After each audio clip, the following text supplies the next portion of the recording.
You just came home from another miserable day at the office and you think to yourself, there is no way I can go back there tomorrow. Moments like this are often the spark in one's quest for escaping the 9-to-5 world.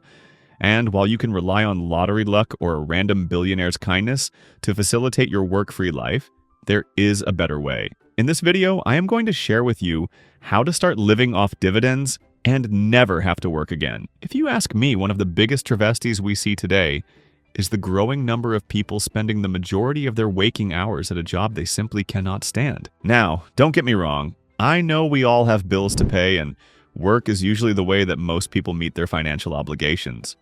But I've always felt like there must be a better way. In fact, I started to become aware of the growing disdain people had for their jobs basically as soon as I started my professional career, roughly 5 years ago. When I first started working, I figured people would be glad to be at work, given that they were being paid and all. However, I soon came to realize that wasn't the case. Once you've received one paycheck, the novelty wears off, and all you're left with is often a bunch of mundane work and days that seem to extend longer and longer over time. Now, these sentiments didn't just ring true where I was working. This is a general sentiment amongst the global working community. As per a 2019 Gallup study, 52% of people are not engaged at work, which is probably why you'll often see your colleagues drafting new players for their fantasy sports teams or surfing Reddit at work as you pass by their desk. What's worse is that people's work conditions, which are a main contributor to their discontent, have apparently only gotten worse. Another Gallup poll asked respondents about the state of their current working conditions, and about 40% of respondents said that the quality of their position has worsened in the last few years. One of these factors contributing to the decline in the enjoyment of their work has to be the longer work hours. It was one thing when your boss could bother you for 8 hours a day at the office. But now that many more people are working from home, the emails and requests seemingly never end. Of course, this isn't to say that every single person with a job is miserable. But if I had to bet, my guess would be that most workers would rather be doing about 1 million other things than attending to their jobs, especially if money wasn't an issue.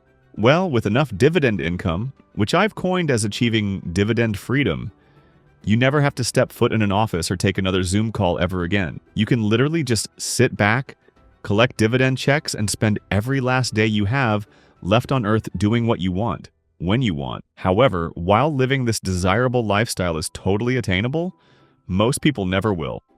And knowing why is the first step in achieving dividend freedom. If you ask me, there are 3 main reasons that most people will never achieve dividend freedom. And the first is that they don't even know this is an option in the first place. For people like you and me, we've known about dividend investing for a while, but we are not the majority of people. In fact, in the United States, only 56% of people even own any stock, which supports the fact that not as many people are aware of the dividend freedom lifestyle as you may think. The second reason most people will never live off dividends is because they simply do not make and save enough money to start building toward this lofty financial goal. In fact, recent 2021 reports show that still more than 50% of Americans are living paycheck to paycheck. I think you'll agree that being able to live off dividends would be pretty hard if you don't even have the funds to invest with in the first place. Finally, there are those that actually do save and invest money every month, but have no idea if their investing efforts will get them to the dividend freedom promised land. In fact, it still amazes me how many people do invest, but do it blindly simply because they've been told that you need to invest your money. Let me make something clear right now. Achieving dividend freedom requires consistent, deliberate action. There is no luck involved. As such, you need a plan, and a detailed one at that, in order to make your dream of living off dividends a reality. Now, if you're currently scratching your head, wondering what key components must be attended to in order to achieve dividend freedom, then don't worry. I'll get into that next. All you've got to do for me is gently press the like button below, and we'll be on our way. Ultimately, the ability to retire off dividend income hinges on 2 key figures: your cost of living and the size of your portfolio, with the former driving the latter. Your cost of living is obviously important because it dictates how much you need to make to continue supporting your day-to-day lifestyle well after you've escaped your 9-to-5 job. In fact, if you ask me, your cost of living is the most important factor in achieving this desirable lifestyle. But I will get into that more a little later. Your portfolio size, on the other hand, is important because these are the funds that will generate the income you need to keep yourself financially afloat.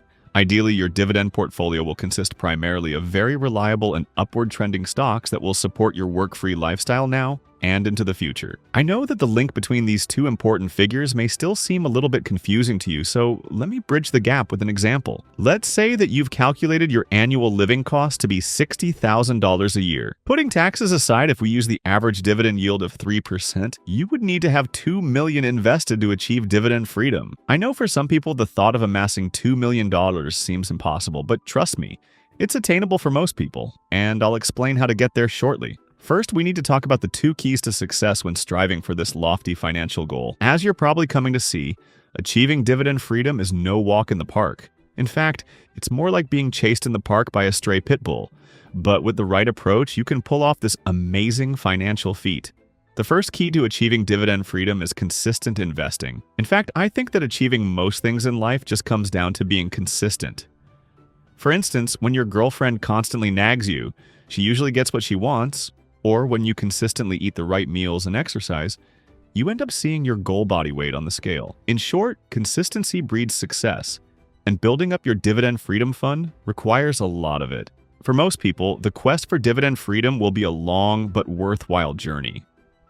As I just explained, with an average cost of living of $60,000, you would need to have $2 million invested. This equates to investing $1,000 a month for roughly the next 40 years. Now, I know what you're thinking. I'm going to be in adult diapers by the time those 40 years pass. And I agree that for most people, achieving dividend freedom will take them well into their later years to attain. Fortunately, there are a few ways you can ensure you achieve this desirable lifestyle with certainty and in the shortest time frame possible, which is what I want to dive into more right now. For anyone looking to achieve dividend freedom in the shortest time frame possible, I recommend you employ the 3A model. The 3A model stands for automate, adapt, and accelerate.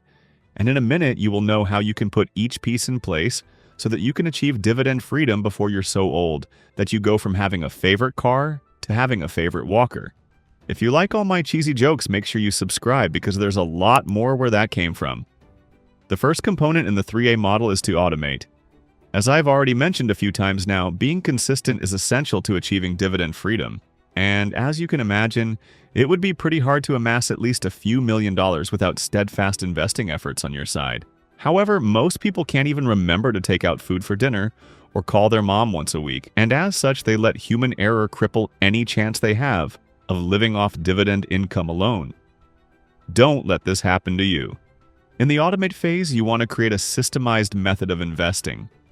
For instance, I have auto contributions set up between my bank and investing accounts so that the money is transferred between my accounts with no effort on my part.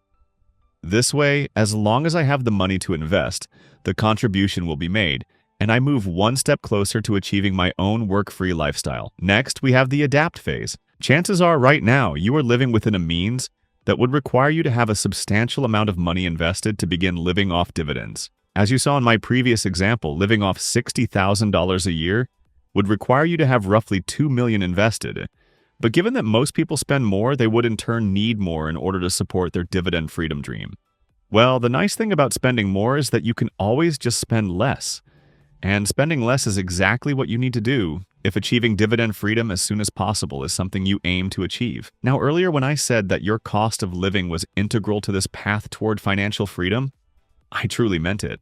Cutting down that $60,000 cost of living to $50,000 instead would require you to save up $300,000 less in your investment accounts, saving you 3 years of making your $1,000 a month contribution. That's roughly 600 days you forgo having to work simply by learning to live off a bit less than you presently are. Finally, we have the accelerate phase. Let's face it, no one wants to wait 40 years to start living the dividend income dream. Fortunately, you don't have to wait that long if you prioritize maximizing your income. While cost of living is definitely important in the financial freedom equation, your contribution size is critical as well.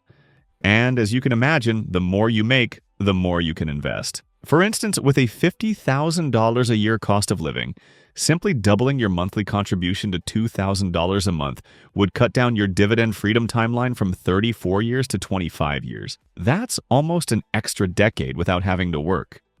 Now, I'll be the first to admit that making this extra money is easier said than done. If making more money was that easy, everyone would be doing it. However, I think that the reason most people don't is twofold. First, they don't understand why they should, which, if you needed a reason, should be the fact that by doing so, you can buy back almost a decade of work-free time. Second, most people don't know how to make more money outside of getting raises and promotions at work. If you ask me, there are really two options for making more money outside of your 9 to 5, with some requiring more active effort than others. For instance, if you aren't averse to working more, simply working a part-time job or freelancing can easily make you the extra money you need to speed up your path to dividend freedom. In fact, freelancing is how I've been able to make a few extra $1,000s a month.